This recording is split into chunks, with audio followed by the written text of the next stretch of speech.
மகாஜனங்களே. ஆனா எடப்பாடி பழனிசாமி எப்படி பேசிட்டு இருக்காரு கேட்டீங்களா? நான் ஒரு விவசாய குடும்பத்தில் இருந்து வந்தேன். நான் எப்படி முதலமைச்சரானு தெரியுமா அப்படின்ட்டு நம்ம இளைய சூரியன் தமிழ்நாட்டின் துணை முதலமைச்சர் ஒரு மேடையில சொன்னாரு.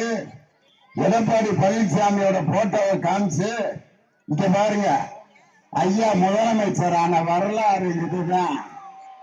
சசிகலா அம்மா காலில் 4 நாற்காலிய கடந்து மலைப்பாம்பு ஊந்து போன மாதிரி போய் அந்த அம்மாவின் கால்களை பிடித்து அந்த 2017 வரைக்கும் எடப்பாடி பழனிசாமினா அதிமுக காரங்களுக்கே தெரியாது.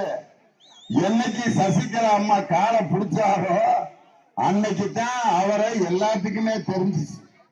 இன்னைக்கு அவரு நம்ம துணை முதலமைச்சர் உதயநிதி ஸ்டாலின் இப்படி காலில் விழுந்து நீங்க முதலமைச்சர் ஆனீங்களேன்னு சொன்னதுக்கு எம்ஜிஆர் பாட்டு ஒண்ணு சொன்னார்.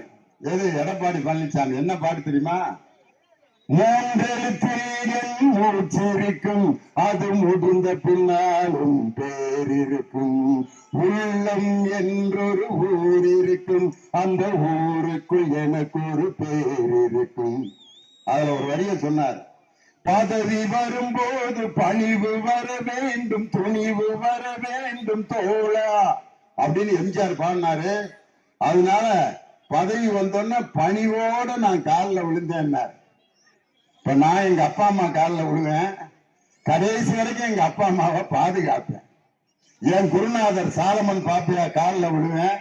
இன்னைக்கு நான் அவரை பார்த்தாலும் காலை தொட்டு ஆசீர்வாதம் வாங்குவேன்.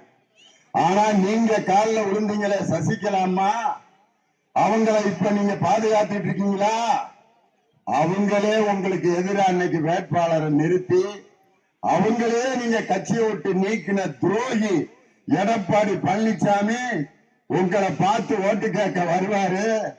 அவரை நீங்க இந்த ஊருக்குள்ளேயே விடக்கூடாது. காரணம், பெண்கள் நன்றாக இருக்க வேண்டும் என்று ஆட்சி நடத்திய ஒரே முதலமைச்சர் நம் தமிழகத்துடைய முதலமைச்சர் தளபதி மு க ஸ்டாலின்.